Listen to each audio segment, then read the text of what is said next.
الرحمن الرحیم. محترم سامعین، آج میں انتہائی ایک افسوسناک سانحے پر بات کرنے جا رہا ہوں. میں شرمندہ ہوں، دل افسردہ ہے، ندامت سے میں چور ہوں.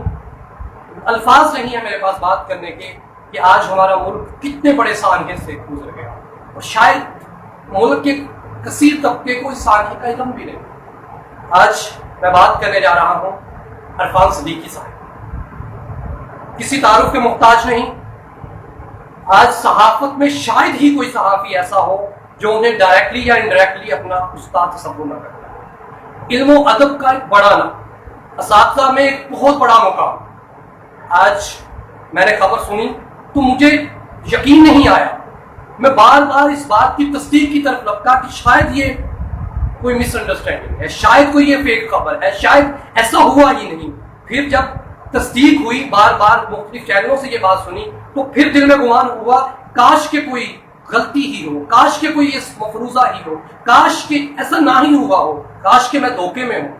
لیکن رات گزری، صبح ہوئی، پتہ چلا نہ تو یہ کوئی دھوکہ تھا، نہ کوئی یہ غلط فہمی تھی، بلکہ یہ تو سچ تھا کہ عرفان صدیقی صاحب کو گرفتار کیا گیا. کس حالت میں گرفتار کیا کہ ان کے دائیں ہاتھ میں قلم تھا اور قلم کے ساتھ ان کے دائیں ہاتھ کے اندر ہتھکڑی تھی. آج عرفان صدیقی صاحب گرفتار نہیں ہوئے. آج عرفان صدیقی صاحب کی رسوائی نہیں ہوئی. آج رسوا ہوا ہے پاکستان. آج رسوا ہوا ہے میرے ملک کا تقدس. آج رسوا ہوئے ہیں میرے ملک کے اساتذہ. آج رسوا ہوا ہے علم و ادب. آج رسوا ہوئی ہے صحافت. اگر سچ کہوں تو ہر ذی شعور آدمی آج رسوا ہے اور شرمندہ ہے. اور شاید ہی کسی بھی جماعت سے تعلق ہو، کسی بھی ادارے سے تعلق ہو، کسی کا مخالف ہو یا کسی کا محب ہو، آج ہر آدمی کو میں نے شرمندہ دیکھا. ہر آدمی کو میں نے بارہا ٹویٹ دیکھے. میں نے پوری دنیا میں اس پہ طنز دیکھا، تبرہ دیکھا. پاکستان کو حقارت سے دیکھا گیا کہ ایک استاد کی. یہ ایک الگ بات ہے کہ ان پہ کیس سچا ہوتا یا جھوٹا ہوتا، یہ ایک الگ بحث ہے، اس پہ بھی میں بات کروں گا.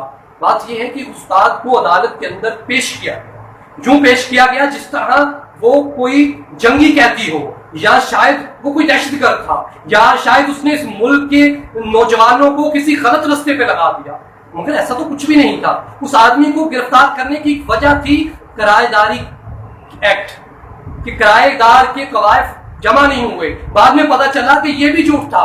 ان کی گرفتاری کی فقط وجہ یہ تھی جو معاہدہ ان کے بیٹے کا اور کرایہ دار کا ہوا تھا، اس کے اندر ولدیت ان کے تھی، اور اس ولدیت کی بنیاد پہ یا تو یہ انتہائی نااہلی ہے یا پھر اس کو پری پلان منصوبہ سمجھا. میں گمان کرتا ہوں، ابھی بھی گمان کرتا ہوں، مجھے پتا ہے کہ کیا ہوا، آپ بھی جانتے ہیں کیا ہوا. میں پھر بھی گمان کرتا ہوں کہ ہمارے وطن میں ایسے اساتذہ کے ساتھ نہیں ہوا ہوتا. عمران خان صاحب نے نوٹس لیا، ورنہ نوٹس کو بہت سے لیے گئے.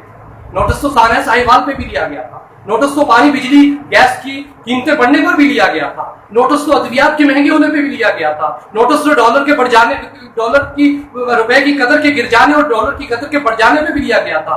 خدا را یہ نوٹس اس طرح کا نوٹس نہیں ہونا چاہیے. یہ کوئی پانی بجلی کا مسئلہ نہیں، یہ کوئی معاشرت کا مسئلہ نہیں، یہ آپ کے بچوں کے مستقبل کا مسئلہ ہے. آج آپ کون سی تربیت کر رہے ہیں اپنی آنے والی نسل کی؟ عدم برداشت کی یہ حد کہ ان کا تعلق نون لیگ میں کسی مشیر کی حیثیت سے تھا، جو بھی تھا، لیکن وہ ہمارے استاد تھے. صحافت میں ان کا بہت بڑا مقام تھا. آج یہ ملک شرمندہ ہے. شاید اس گورنمنٹ کو شرمندہ ہونا چاہیے. میں رات دیکھ رہا تھا کہ اس پہ دلائل دینے کی کوشش کی گئی، اس کو ثابت کرنے کی کوشش کی جائے. اس پہ ثابت کرنے کی کوئی بات نہیں. ایک تو وہ بے قصور ہیں اور تھے، جو بات واضح ہو گئی، ان کو رہا بھی کر دیا گیا. کیا ان کی اس تذلیل کا ہم ازالہ کر سکتے ہیں؟ اگر نہیں کر سکتے تو کم از کم وزیر اعظم عمران خان کی طرف سے ایک ندامت بھرا، ایک شرمندگی بھرا بیان ہونا چاہیے جس میں معذرت ہونی چاہیے. اور کم از کم اس پولیس افسر کو مزید اس ادارے کا حصہ نہیں ہونا چاہیے. ان کو فارغ کر دینا چاہیے اگر اس کی ذاتی کوئی لیا گیا اسٹیپ تھا. آج ہم نے اس ملک کے نوجوانوں کو ایک بہت غلط میسج دیا ہے. عدم برداشت کی یہ حد کہ ہم نے اساتذہ کے تقدس کو پامال کر دیا. ہم نے علم و ادب کو رون ڈالا. ہم نے اس چہرے، اپنے وطن کے مثبت چہرے کو مسخ کر دیا. ہماری تاریخ تو یہ تھی کہ